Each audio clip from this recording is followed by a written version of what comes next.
ایک رات کی بات ہے کہ میاں بیوی چارپائی پہ لیٹے ہوئے تھے۔ آدھی رات کو اچانک اس کی بیوی اٹھی، فون ہاتھ میں لیا اور کمرے سے باہر نکل گئی۔ اس کے شوہر کو شک ہوا کہ میری بیوی کیا کرنے کے لیے باہر نکلی۔ تھوڑی دیر بعد اس کی بیوی آئی اور آرام سے چارپائی پہ لیٹ گئی۔ دوسری رات اس کے شوہر نے اپنا سیم کارڈ نکال کر اس کے فون میں ڈال دیا اور بیوی کا سیم کارڈ اپنے فون میں ڈال لیا۔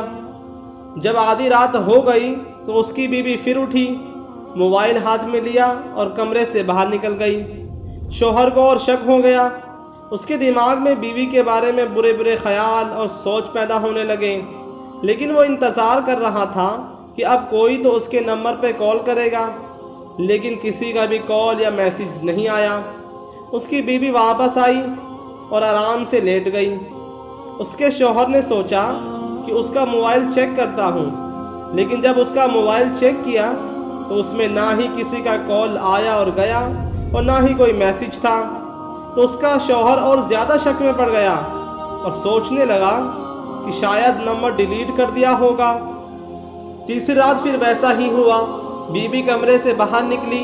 5 منٹ بعد اس کا شوہر بھی چھپ چھپ کے اس کے پیچھے گیا اور وہاں ایک سائڈ میں جا کے بیٹھ گیا اور یہ سوچنے لگا کہ آج تو معلوم کر کے ہی رہوں گا کہ آخر میری بیوی کرتی کیا ہے، آخر میری بیوی کمرے سے نکلتی کیوں ہے، آج میں جان کے ہی رہوں گا۔ تو جب اس نے دیکھا کہ اس کی بیوی گھر کے ایک کنارے میں جائے نماز بچھائی ہے اور موبائل کے لائٹ کو آن کر رکھی ہے اور نماز پڑھ رہی ہے، جب سلام پھیرا تو اس کی بیوی نے یہ دعا کیا، یا اللہ اگر میری عمر میرے شوہر کے عمر سے زیادہ ہو تو میری آدھی عمر میرے شوہر کو دے دینا۔ اور پھر جب اس کے شوہر نے یہ دعا سنا تو رونے لگا، شرمندہ ہو گیا اور سوچنے لگا جس بیوی کے بارے میں برا سوچ رہا تھا وہ کتنی اچھی ہے اور میرے بارے میں کتنا سوچتی ہے، اور یہ کہنے لگا اللہ سب کو ایسی ہی بیوی عطا کرنا۔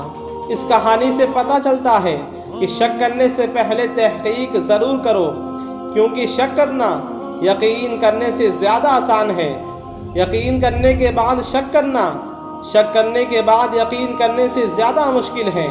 اور جب کسی کے اوپر شک ہو جاتا ہے تو اسے اس کی ہر چیز میں شک نظر آنے لگتا ہے، تو پھر وہ کتنا ہی سچ بول لے، کتنا ہی اچھا کام کر لے، لیکن پھر بھی وہ شک کرتا ہے اور شک کی نظر سے دیکھتا ہے۔ اسی لیے شک کرنے سے بچو اور تحقیق ضرور کرو۔